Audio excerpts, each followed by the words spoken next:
اللهم صل على محمد وعلى آل محمد كما صليت على إبراهيم وعلى آل إبراهيم إنك حميد مجيد.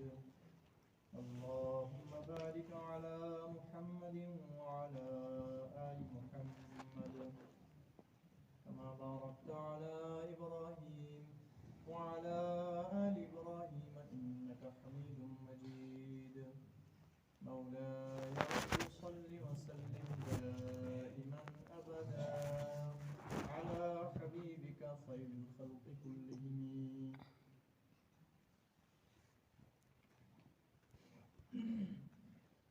أعوذ بالله من الشيطان الرجيم. بسم الله الرحمن الرحيم. أسكنوهن من حيث سكنتم من وجدكم ولا تضاروهن لتضيقوا عليهن وإن كن أولات حمل فأنفقوا عليهن حتى يضعن حملهن فإن أرضعن لكم فآتوهن أجورهن وأتمروا بينكم بمعروف فإن تعاثرتم فسترضع له أخرى لينفق ذو سعة من سعته ومن قدر عليه رزقه فلينفق مما آتاه الله لا يكلف الله نفسا إلا ما آتاها سيجعل الله بعد عسر يسرا. صدق الله.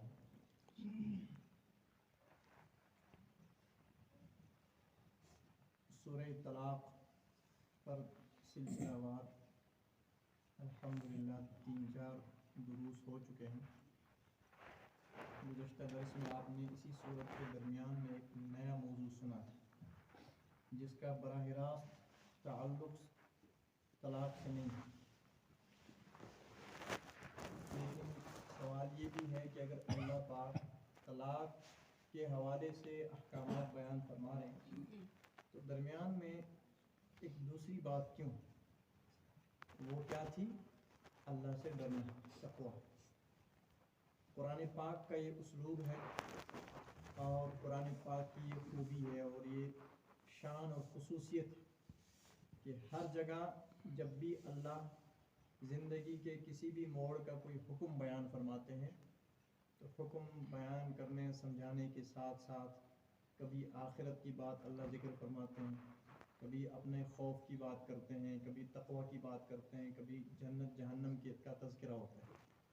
یہ سب اس لیے کہ اللہ کو معلوم ہے میرے بندوں کی فطرت ان کے مزاج میں ہے جلدی اور نقد نفع کی طرف دوڑنا. چونکہ اللہ نے انسان کو پیدا کیا ہے اور اللہ اپنے بندوں کی ضرورتوں، ان کے مزاج، ان کی چاہتوں کو سمجھتے ہیں. اس لیے اللہ جہاں کوئی حکم دیتے ہیں اس کو اس انداز سے پیش کیا جاتا ہے کہ تم یہ نہ سمجھو کہ جو کچھ میں بیان کر رہا ہوں شاید موت کے بعد سے ہی اس کا سارا تعلق ہے، نقد اس میں یہ نفع اور یہ نقصان. تو اسی حوالے سے اگر آپ کو یاد ہو میں نے عرض کیا تھا ایک تو پورے قرآن اور دین کا خلاصہ اگر ایک لفظ میں بیان کرنا ہو تو کیا کہیں گے؟ تقویٰ، اللہ سے ڈرنا. سارے دین کا خلاصہ یہ. جس انسان کی زندگی میں یہ آ گیا صحیح معنی میں سمجھ لیجئے کہ اس نے پورے دین کو زندگی میں لایا. اور جس کی زندگی میں یہ نہیں ہے تو باقی اس کے سارے اعمال کی پھر کوئی حیثیت. تقویٰ ایسی چیز ہے. اور پھر میں نے عرض کیا تھا انسان کے مزاج میں ہے لالچ، نفع، فائدہ انسان دیکھتا ہے، چاہے دین کا کام ہو یا دنیا کا کام ہو. اللہ نے اس کے فائدے 5 بیان فرمائے. کتنے؟ 5. کہ جو بندہ اللہ سے ڈرے گا، تقویٰ اختیار کرے گا، اس کو کیا فائدہ ملے گا؟ اللہ نے 5 فوائد بیان کیے. وَمَن يَتَّقِ اللَّهَ يَجْعَل لَّهُ مَخْرَجًا. پہلا، جو اللہ سے ڈرے گا اللہ اس کے لیے زندگی میں جن جن مقامات پہ انسان پھنس جاتا ہے، دشواریاں آتی ہیں، اللہ اس کے لیے نکلنے کا راستہ پیدا فرمائے. یہ کس کے لیے ہے؟ جو اللہ سے ڈرے گا، تقویٰ اختیار کرے گا. دوسرا، وَيَرْزُقْهُ مِنْ حَيْثُ لَا يَحْتَسِبُ.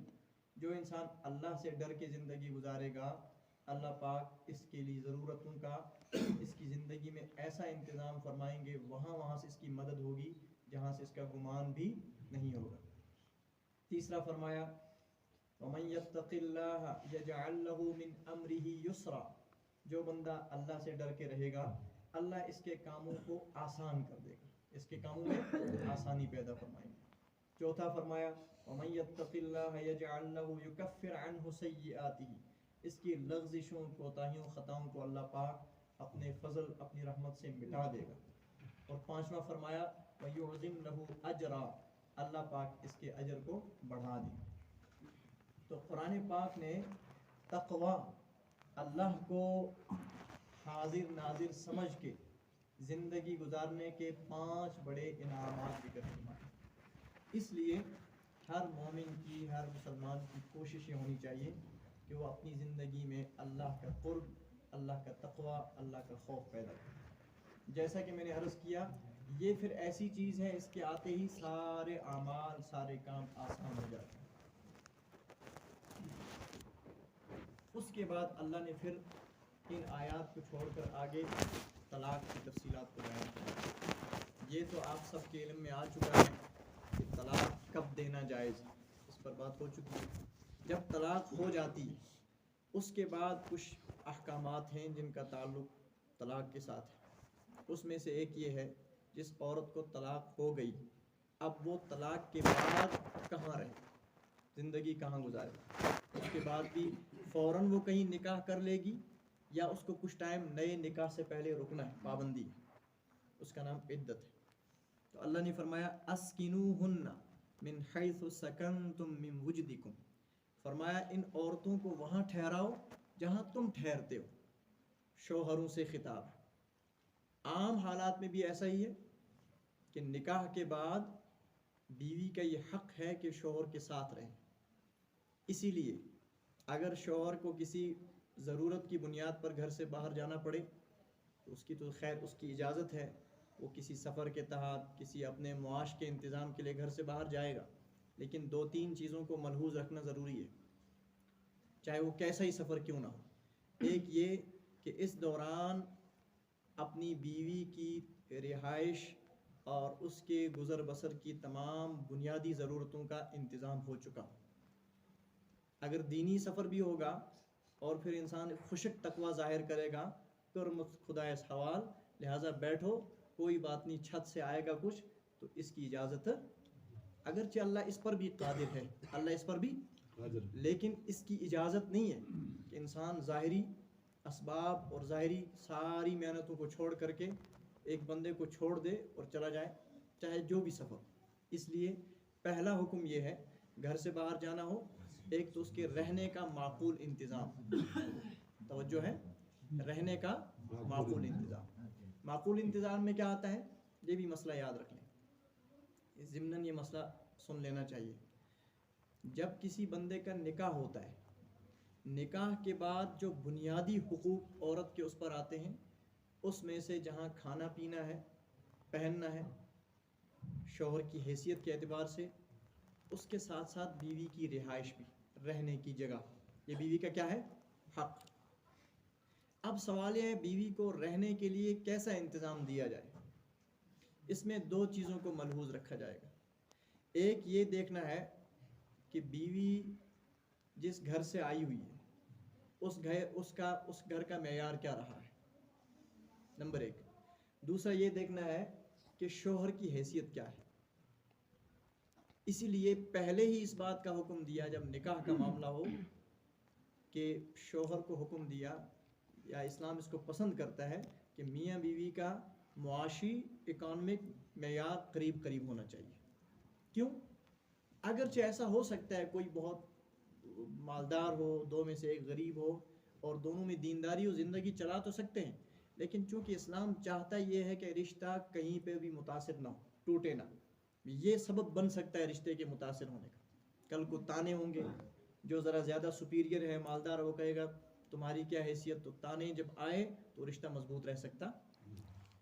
یا اسی طرح اور بہت سی چیزیں ہیں، یا پھر کبھی انسان دوسرے کو اہمیت نہیں دے گا. جب وہ سمجھے گا بالکل ایک گرا ہوا تھا یا گری ہوئی تھی تو میری وجہ سے اس کا سب کچھ ہے, تو جب اس کو اہمیت نہیں دے گا تو اس کے حقوق بھی ادا نہیں ہوں گے, تو اس کی زندگی سکون کے ساتھ نہیں گزرے گی. جب سکون کے ساتھ زندگی نہیں گزرے گی تو آخر کار یہ رشتہ ٹوٹے گا, طلاق تک نوبت پہنچے گی. اور اسلام رشتوں کو توڑنے کی حتی الامکان تعلیم دیتا ہے, توڑنے سے بچانے کی تعلیم دیتا ہے. اس لیے پہلے حکم دیا کہ جب رشتہ ہو تو اس میں دونوں کی حیثیت کو دیکھا جائے, قریب قریب ہونا زیادہ بہتر ہے تاکہ یہ رشتہ مضبوط رہے. اب جب اس کا انتظام ہو گیا, اب بیوی کا لازمی بنیادی حق ہے اس کو رہنے کے لیے جگہ دی جائے. کہاں رہے؟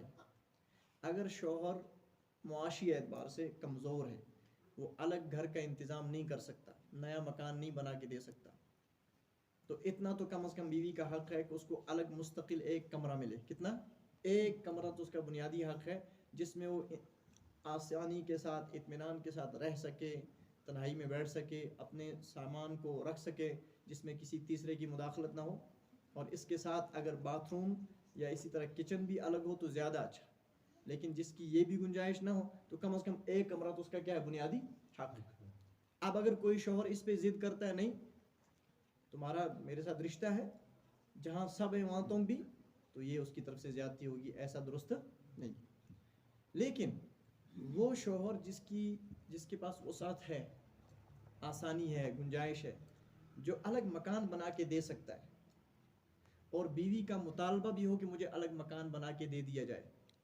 اور تیسری بات یہ ہے کہ اکٹھا رہنے میں حالات بھی ایسے بن چکے ہوں, فیملی بڑی ہو, کہ اکٹھا رہنا دینداری نہ ہونے کی وجہ سے یا کسی اور وجہ سے مشکل ہو, تانے ہوں, اٹھنا بیٹھنا یکسوئی کے ساتھ نہ ہو, تو پھر اگر شوہر کی وسعت ہے اس کے لیے افضل اور بہتر یہ ہے وہ کیا کرے, اس کے لیے الگ مکان کا انتظام کرے. شرعاً یہ کوئی جرم, البتہ اس الگ مکان بنا کے دینے کا یہ مطلب نہیں ہے کہ شوہر کا اپنے والدین سے رشتہ کٹ گیا, اب نہ وہ ان کی ملاقات کرے گا, نہ سلام کرے گا, نہ ان کی ضرورتوں کا انتظام کرے گا. نہیں, وہ تو شوہر کی ذمہ داری ہے. اسلام نے تو پہلے یہ تعلیم دی, بیوی کو چاہیے کہ وہ اپنے ساس سسر کو اپنے اپنا ماں باپ سمجھے, اس اعتبار سے کہ جس طرح ان کا ادب احترام کرتی ہے کوشش کرے ان کو بھی ویسی عزت دینے کی. شوہر کو بھی تعلیم دی وہ اپنی بیوی کے والدین کو اپنے والدین کی طرح ادب اور احترام سے پیش آئے. تو یہ تو دونوں کے ساتھ تعلیم ہے. لیکن بہرحال جہاں تک تعلق اس بات کا ہے کہ چونکہ کبھی انسان دینی اعتبار سے کمزور ہوتا ہے یا اور ایسے معاملات ہوتے ہیں جہاں بہتر یہی ہوتا ہے کہ آدمی جدا رہے, تو اس وقت اس بات کی تعلیم ہے کہ اگر وسعت ہو تو وہ الگ سے انتظام کرے, اس میں شرعاً کوئی حرج نہیں. تو ایک تو یہ عام حکم ہے, اسکنوہن من حیث سکنتم, ان عورتوں کو وہاں ٹھہراؤ جہاں تم ٹھہرتے ہو. اور پھر اگر آدمی گھر سے باہر جائے تو ایک تو جیسا میں نے عرض کیا اس کی ضرورتوں کا انتظام کر کے جائے, دوسرا اس بات کا اس کو اطمینان ہونا چاہیے کہ میرے اس لمبے سفر کے درمیان خدا نخواستہ ان کی عزت, اس کے ایمان کا کوئی خطرہ نہ ہو.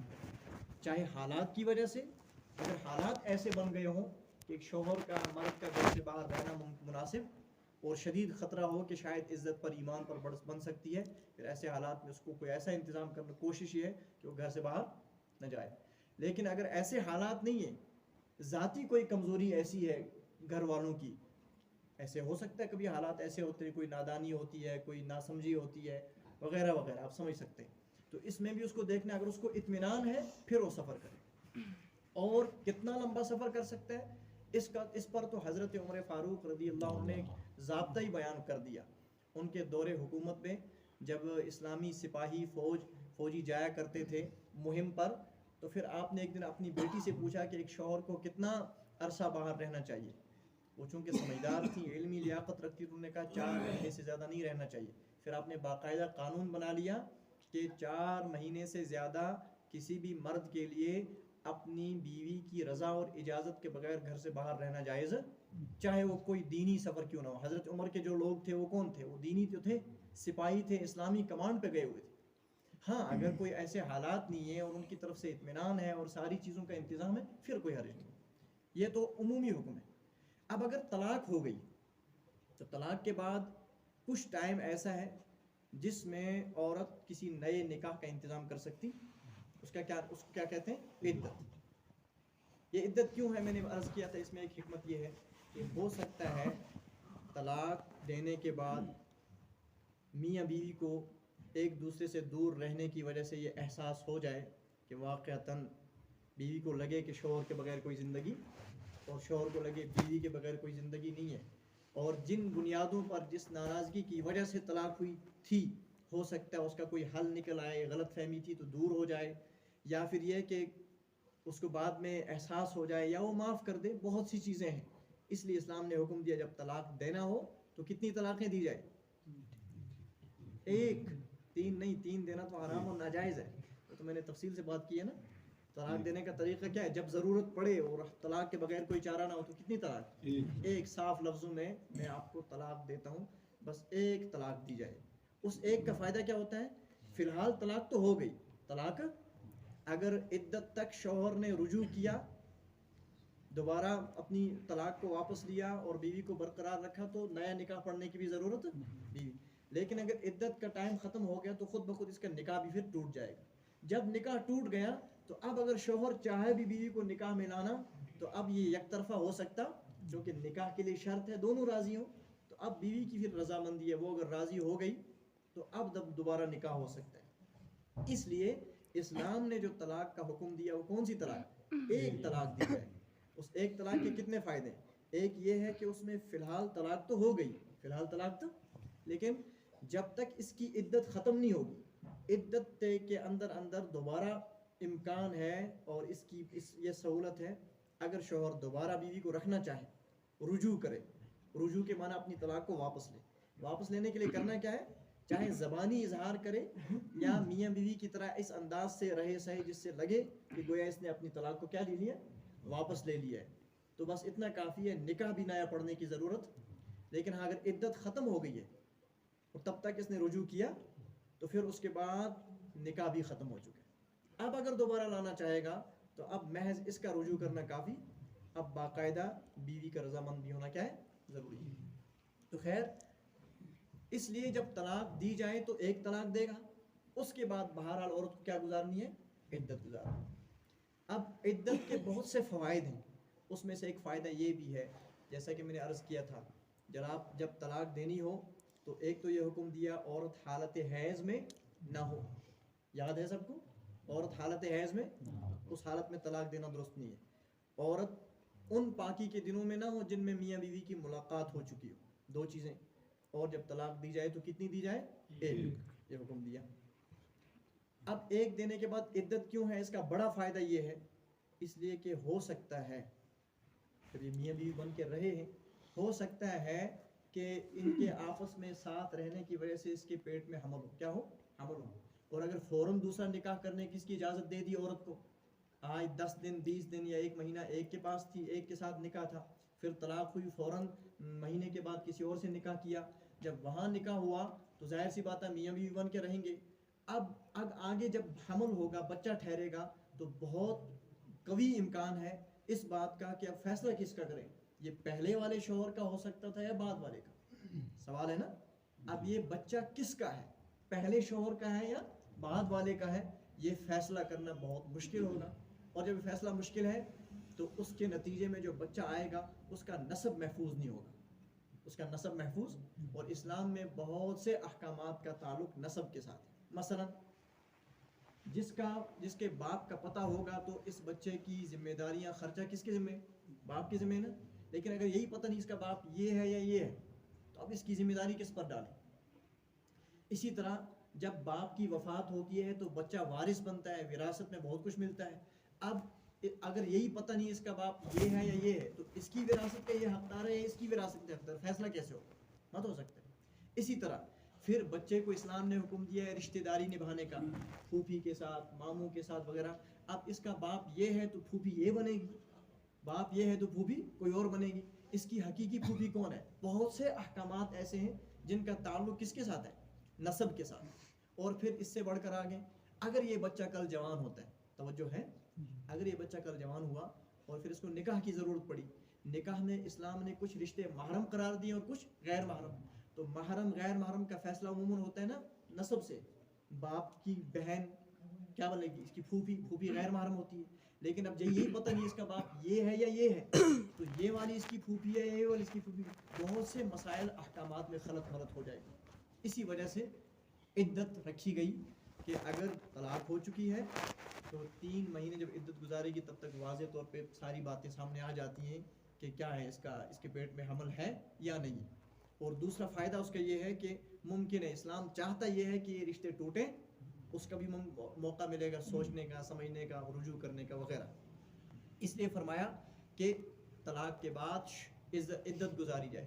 عدت میں رہنا کیسے ہے عورت کو، عدت کے دن عورت کیسے گزارے گی؟ پہلے بھی ایک دن میں نے بولا تھا، وہ یہ ہے کہ عدت کے دوران عورت کو کوئی زینت اختیار کرنے کی اجازت نئے ایسے چمکدار کپڑے نہیں پہن سکتی، سرما نہیں لگا سکتی، اور اسی طرح چوڑیاں اور زیورات نہیں پہن سکتی. اور عدت کے دوران تمام زینت کی چیزوں کو اسے کیا کرنا ہے؟ ترک کرنا ہے. حتیٰ کہ جب طلاق ہوئی ہے اس وقت اگر اس نے کچھ زیورات پہنے ہوئے تھے کان میں اور اسی طرح ہاتھوں میں وغیرہ وغیرہ، تو اس کو طلاق ہوتے جب عدت شروع ہو گئی تو فوراً یہ اتار دینا. سمجھ میں آ گیا؟ اب سوال یہ ہے رہے گی کس کے گھر میں؟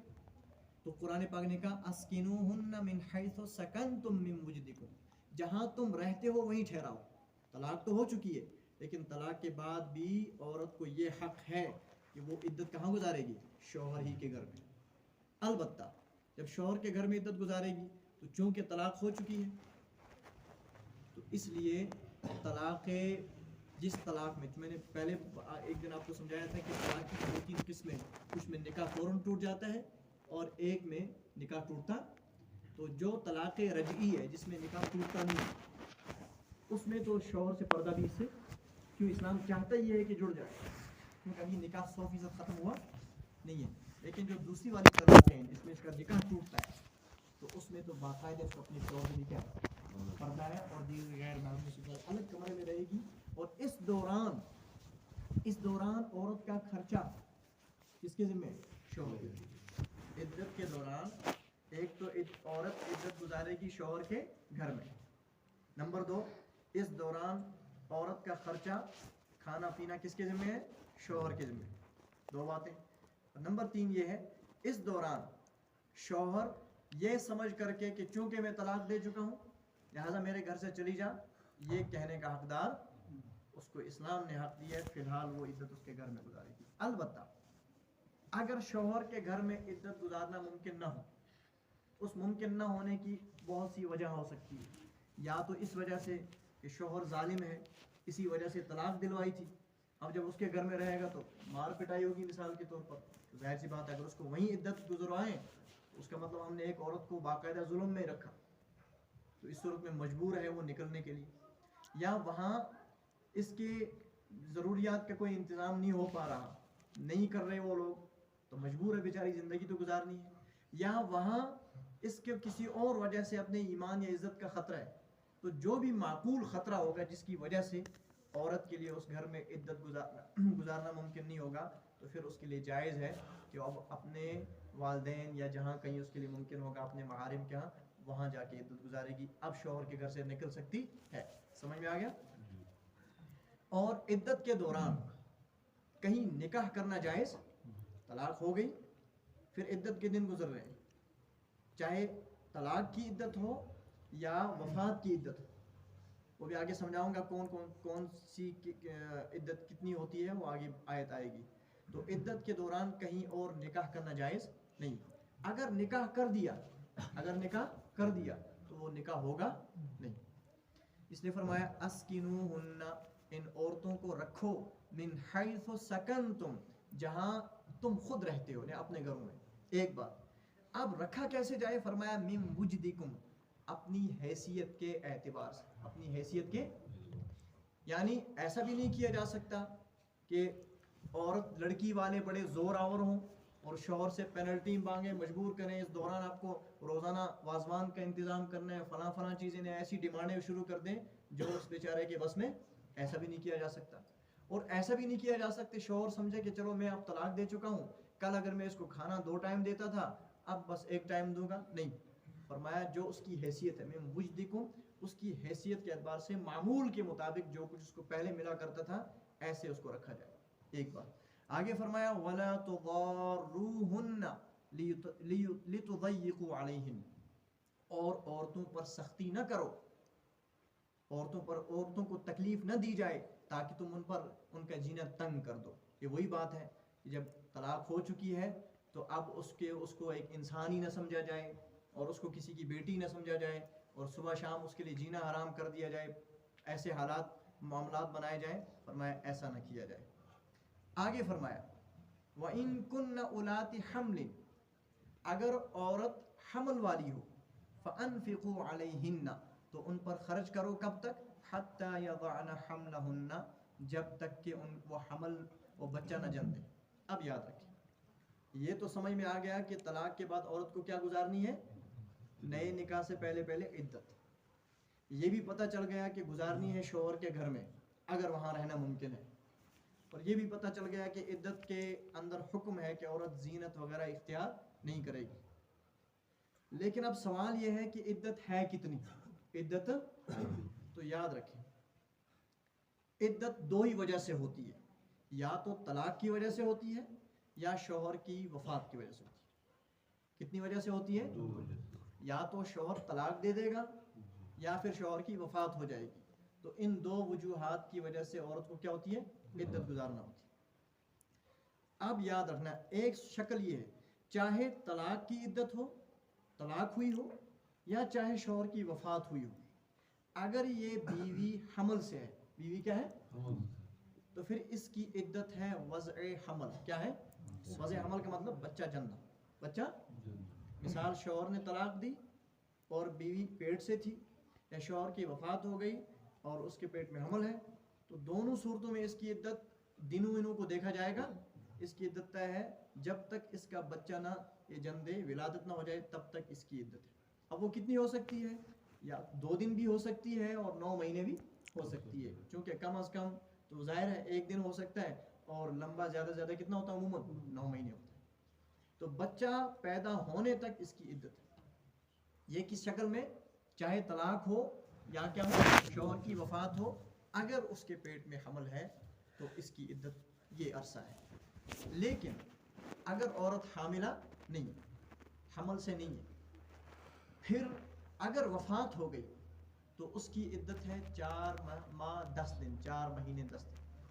والذین یتوفون منکم ویذرون ازواجا یتربصن بانفسہن 4 اشہر وعشرا۔ قرآن پاک نے فرمایا کہ جن عورتوں کے شوہر وفات پا جائیں تو ان کی عدت 4 مہینہ 10 دن۔ کتنی ہے؟ سمجھ میں آ گیا؟ لیکن یہ حمل نہیں ہے اور شوہر کی وفات ہوئی تو کتنی ہے؟ 4 مہینہ 10 دن۔ اور اگر طلاق ہوئی ہے، کیا ہے؟ حمل نہیں ہے لیکن طلاق ہوئی ہے، حمل نہیں ہے لیکن کیا ہوئی ہے؟ طلاق ہوئی، پھر عدت ہے، اس کی 2 شکلیں بنتی ہیں۔ یا تو اس عورت کو ہر مہینے خون ہوتا ہوگا، مہینے کی جو بیماری ہے حیض ہر مہینے ہوتا ہوگا، یا نہیں ہوتا ہوگا۔ اگر ہوتا ہے تو پھر اس طلاق کے بعد، طلاق کے 3 بار اس کو پیریڈ ہو جائے، 3 بار اس کو حیض ہو، تیسری مرتبہ جب یہ غسل کرے گی، پاک ہو جائے گی اس اپنے عذر سے، تو اس کی عدت کیا ہو جائے گی؟ مکمل۔ گویا 3 ہے، کیا؟ 3 حیض 3 پیریڈ اس کی عدت ہے طلاق کی شکل میں، اگر حمل نہیں۔ سمجھ میں آ گیا؟ لیکن اگر اس کو خون نہیں ہوتا ہے، ماہانہ حیض آتا، اس کی بہت سی وجوہات ہو سکتی ہیں، یا تو بیماری ہے، یا پھر عمر اتنی زیادہ ہو چکی ہے کہ اب نا امیدی ہے، جو بھی اس کی وجہ ہو، نہیں ہوتا ایسا، تو پھر اس کی عدت ہے برابر 3 مہینے۔ کتنے؟ 3 مہینے۔ لیکن یہ مہینہ کیسے شمار کیا جائے گا اس کو یاد رکھیں، پہلے بھی میں نے مسئلہ عرض کیا ہے، اور یہ اصول ہمیشہ یاد رکھنا، چاہے زکوٰۃ کا مسئلہ ہو، جہاں بھی اسلام سال یا دنوں کی بات کرتا ہے نا، چاہے زکوٰۃ ہو، قربانی ہو وغیرہ، اس میں 2 مسئلے یاد رکھنا۔ ایک تو یہ ہے کہ ان دنوں کو کاؤنٹ کیا جائے گا، مہینوں کا اعتبار لگایا جائے گا قمری مہینے سے۔ کس سے؟ چاند کے حساب سے، محرم صفر اسلامی تاریخ میں۔ لیکن اس میں بھی ایک بات اور یاد رکھیں، اگر یہ معاملہ ہوا ہو، چاہے زکوٰۃ کا مسئلہ ہو یا قربانی کے بچڑے کی عمر کا مسئلہ ہو، قربانی کے جانور کی، یا پھر عدت کے دنوں کا مسئلہ ہو، اگر یہ معاملہ پیش آ رہا ہے کسی بھی اسلامی مہینے کی 1 تاریخ کو، کسی بھی اسلامی مہینے کی پہلی تاریخ کو، پھر تو مہینہ شمار ہوگا پھر 30 دن کا اعتبار پھر مہینے کے حساب سے. پھر مثلا کوئی اسلامی مہینہ 29 دن کا بھی ہوتا ہے، کوئی 30 دن کا ہوتا ہے، دو ہی ہوتا ہے نا، یا تو 29 ہوگا یا 30 ہوگا. تو اگر یہ معاملہ چاہے زکوٰۃ ہو یا قربانی کا جانور پیدا ہوا ہو یا عدت کا معاملہ ہو، طلاق کا ہو، جو بھی ہو، جہاں بھی مہینوں یا دنوں کی بات آتی ہے گننے کی اتنا ٹائم، تو اس میں دیکھنا اگر وہ معاملہ اسلامی کیلنڈر کے لحاظ سے اسلامی مہینے کی پہلی تاریخ کو ہوا ہے، پہلی تاریخ کو، تو پھر مہینہ شمار ہوگا بس مہینے کے اعتبار سے 30 دن ہو 29 دن ہو، اس سے کوئی واسطہ ٹھیک. لیکن اگر یہ معاملہ پہلی تاریخ کے علاوہ کسی بھی دن ہوا ہے، پہلی تاریخ کے علاوہ کسی بھی دن ہوا ہے، 2 کو 3 کو 4 کو مہینے میں، تو پھر اب محض اسلامی مہینے کے اعتبار سے مہینہ شمار نہیں ہوگا. محرم گزر گیا جی تو محرم نہ، پھر اس دن سے برابر 30 دن لگانے. کیا لگانے؟ ہاں، گویا پھر 90 دن برابر گن کے ہونے چاہیے اس وقت سے جس دن طلاق ہوئی. سمجھ میں آ گیا؟ خلاصہ میں پوچھوں گا آپ سے، جب طلاق ہو یا کسی عورت کے شوہر کی وفات ہو جائے تو نیا نکاح کرنے سے پہلے کچھ ٹائم اس کو رکنا ہے، اس کا نام کیا ہے؟ عدت. کیا ہے؟ یہ گزارنی کہاں پہ ہے؟ شوہر کے گھر میں. اس دوران خرچہ کس کے ذمہ ہے؟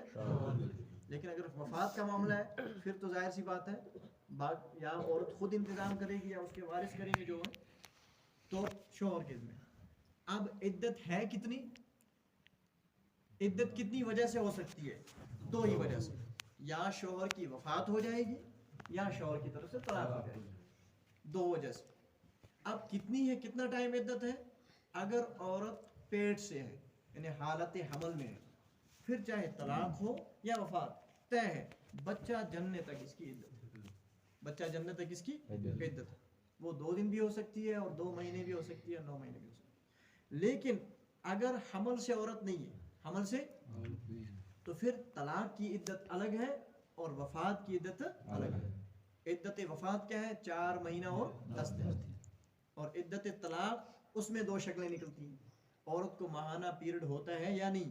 اگر ہوتا ہے تو 3 پیریڈ طلاق کے بعد اس کو ہو جانے چاہیے، لیکن اگر نہیں ہوتا ہے کسی وجہ سے پھر 3 مہینے. پھر اب سوال ہے مہینہ کیسے شمار کریں گے؟ جنوری فروری کے لحاظ سے یا محرم صفر؟ قمری مہینہ. اسلامی تمام معاملات کا اعتبار اسی سے. اب کوئی کہہ سکتا ہے اگر ہمیں اس دن ڈیٹ یاد نہ ہو تو کیلنڈر میں دونوں چھپے ہوتے ہیں، اگر جنوری یہ تاریخ ہے تو قمری ساتھ میں بتاتے ہیں کون سا، تو کوئی مشکل مت ہے. اب اگلا مسئلہ، مہینہ کیسے شمار ہوگا؟ ایسے ہی بس محرم آ گیا تو نہیں، اگر 15 کو بھی ہونا، اگر اسلامی مہینے کی پہلی تاریخ تھی تو پھر تو مہینہ گزرتے ہی مان لیا جائے گا مہینہ، چاہے 29 دن ہو یا 30 دن، پھر 30 کو دیکھا جائے گا. لیکن اگر پہلی تاریخ کے علاوہ کوئی دن تھا ٹھیک، تو پھر مہینہ برابر 30 دن گن کے لگا. سمجھ میں آ گیا؟ یہ ہو گئی. فرمایا وَإِن كُنَّ أُولَاتِ حَمْلٍ، اگر عورتیں حالت حمل میں ہوں، فَأَنفِقُوا عَلَيْهِنَّ، تو ان پر خرچ کرو، یعنی ان کے خرچے کی ذمہ داری اٹھاؤ. کب تک؟ حَتَّى يَضَعْنَ حَمْلَهُنَّ، یہاں تک کہ عورت حمل جن دے، اس کے ہاں بچے کی ولادت ہو جائے، تب تک شوہر کے ذمہ ہے.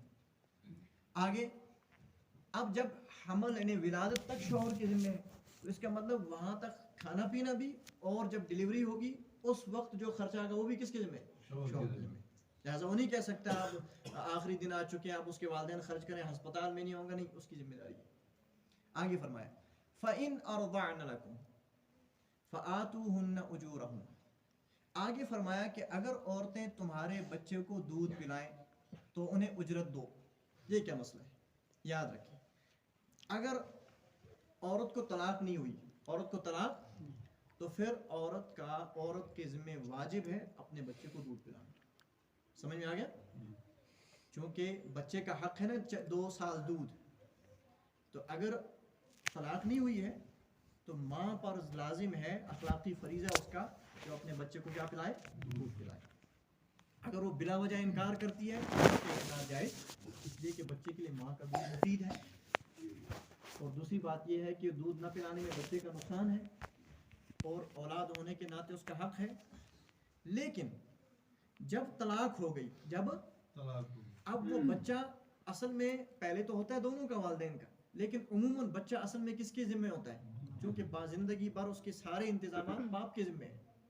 اس لیے اب اس کا جو دودھ کا مسئلہ ہے، اگر طلاق کے بعد ماں تیار ہو اس بچے کو دودھ پلانے کے لیے تو ٹھیک، اور اس کو تیار ہونا بھی چاہیے. لیکن اگر اس کا کوئی عذر ہے، وہ مانتی نہیں ہے، تو پھر ظاہر سی بات ہے شوہر کو انتظام کرنا نا اس کے دودھ کا. تو پھر یا تو شوہر الگ سے کسی عورت کو دودھ پلانے کے لیے تیار کرے گا خرچے دینے پر، اگر کوئی تیار ہو جائے. لیکن اگر کوئی اور تیار نہیں، تو اگر عورت کہہ رہی ہے میں تب پلاؤں گی آپ کے بچے کو دودھ، اس کا مجھے خرچہ دے دو، تو وہ اگر مانگتی ہے تو شوہر اس کو اجرت دینی پڑے گی. سمجھ میں آ گیا؟ جی. فرمایا فَإِنْ أَرْضَعْنَ لَكُمْ، اگر وہ طلاق شدہ عورتیں تمہارے بچوں کو دودھ پلائیں، فَآتُوهُنَّ أُجُورَهُنَّ، تو اگر وہ کوئی اجرت مانگے تو آپ نے اجرت دینی ہوگی. اس کی وجہ کیا ہے؟ اس لیے کہ اب وہ آپ کے نکاح سے ایک اعتبار سے نکل چکی ہے، اب گویا آپ کسی اور عورت سے اپنے بچے کو پلوا رہے ہیں، یہ ہے مطلب. آگے فرمایا وَأْتَمِرُوا بَيْنَكُمْ بِمَعْرُوفٍ، اور آپس میں مشورہ کرو تم اس معاملے میں اچھے طریقے سے. کیا مطلب مشورہ؟ طلاق کے علاوہ بھی کبھی ایسا ہو سکتا ہے، مثال عورت دودھ پلانے سے انکار نہیں کرنا چاہ رہی، لیکن کوئی ایسی تکلیف ہے اس کو جس میں وہ دودھ پلانا ڈاکٹر کہیں کہ آپ کے لیے نقصان دہ ہے، ایسا ہو جائے. اب شوہر کہے نہیں آپ کو دودھ پلانا ہی ہے، تو اس کی صحت کا مسئلہ ہے. تو اس لیے فرمایا اگر کوئی اور معاملہ ہو چاہے طلاق کے علاوہ بھی، جس میں دودھ پلانے میں بچے یا عورت کو کوئی ایسا مسئلہ ہو، تو پھر دونوں کو مل کے مشورہ کرنا چاہیے بھلے طریقے سے، کیا مناسب راستہ ہو سکتا ہے اس کا انتظام کیا جائے.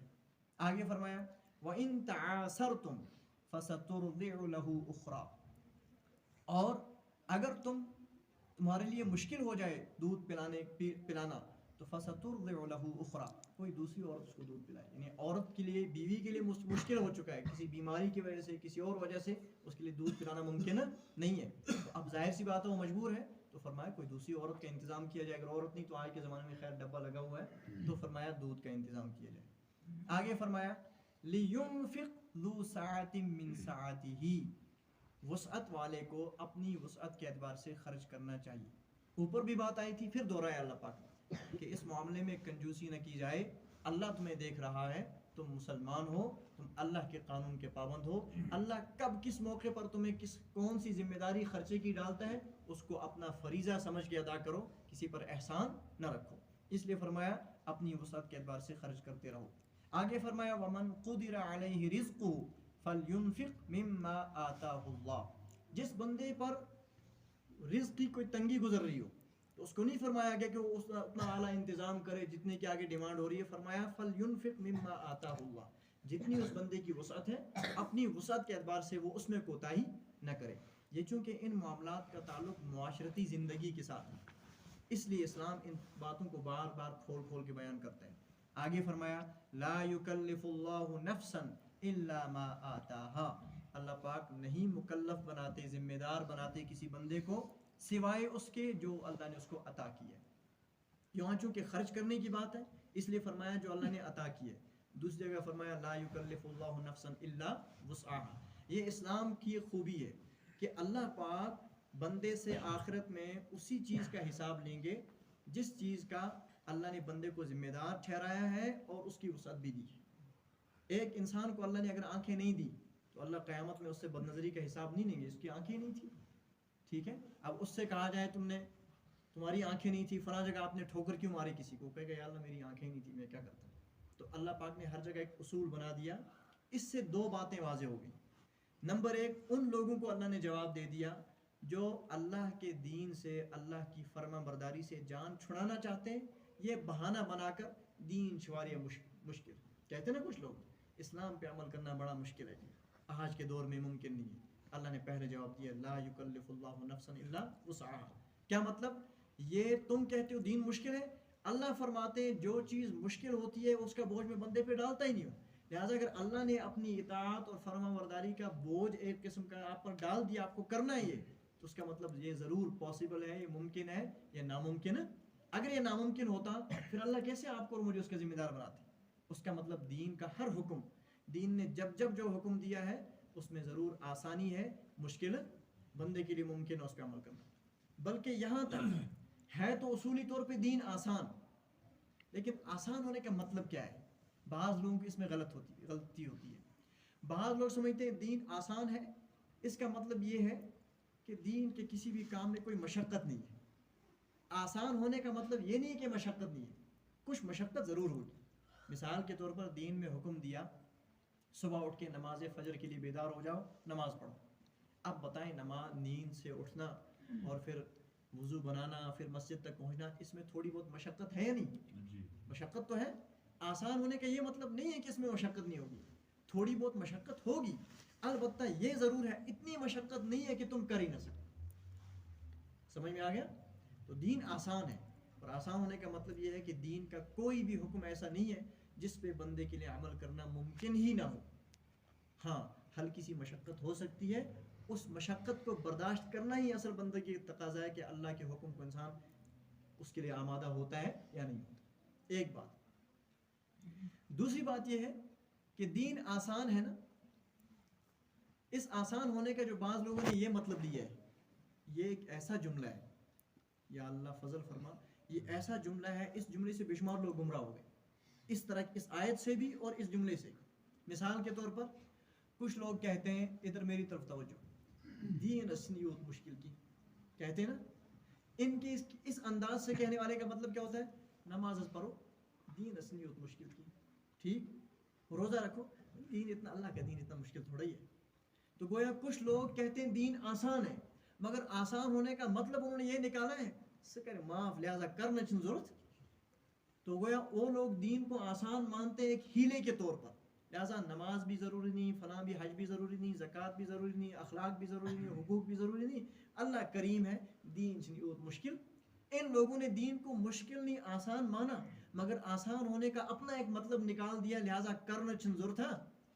سوال یہ ہے ایسا اگر مانا ہوتا تو پھر اسلام کی کیا ضرورت تھی؟ یہ بھی ایک گمراہی ہے.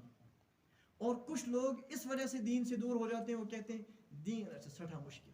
کیا کچھ کہتے ہیں دین اسنیوت مشکل، لہٰذا ترایو کینشن پروا، اگر کو تو ہی گیس اگر زندگی میں نہیں ہوگا تب بھی بیڑا پار ہو جائے گا. یہ بھی گمراہ. اور کچھ اس وجہ سے گمراہ ہو جاتے ہیں، وہ کہتے ہیں دین اتنا مشکل نہیں ہے، دین اتنا مشکل نہیں ہے. کیا مطلب؟ نہیں، کچھ کہتے ہیں دین مشکل ہے. دین کیا ہے؟ مشکل ہے. اور پھر وہ کس چیز کو پیش کرتے ہیں؟ نماز پڑھو. نماز کیسے انسان پڑھ سکتا ہے؟ میں فلاں جگہ ہوتا ہوں، میں کام پہ ہوتا ہوں، میں ڈیوٹی پہ ہوتا ہوں. اور یاد رکھو یہ بھی ایک کیا ہے؟ ہیلا ہے، بے دینی ہے اس آیت کو لے کر. اور یاد رکھو یہ تو طے ہے کہ دین آسان ہے، لیکن جو جو حکم اللہ نے دیے اگر واقعی کبھی کوئی ایسی حالت آ جائے کہ اس میں مشکل آ جائے، اللہ اس کو اور آسان کر دیتے. مثال کے طور پر دین میں نماز ہے، نماز کے لیے شرط لگایا لا صلاۃ من احدث، جو بندہ بے وضو ہے اس کی کوئی نماز. تو نماز کے لیے وضو کیا بنا دیا؟ شرط ہے ضروری. اب وضو بنانا ہے، لیکن اگر کسی بندے کے لیے وضو بنانا ممکن ہی نہیں ہے، وضو بنانا مثال کے طور پر کیسے ممکن نہیں ہے؟ ایک انسان کسی ایسی جگہ ہے جہاں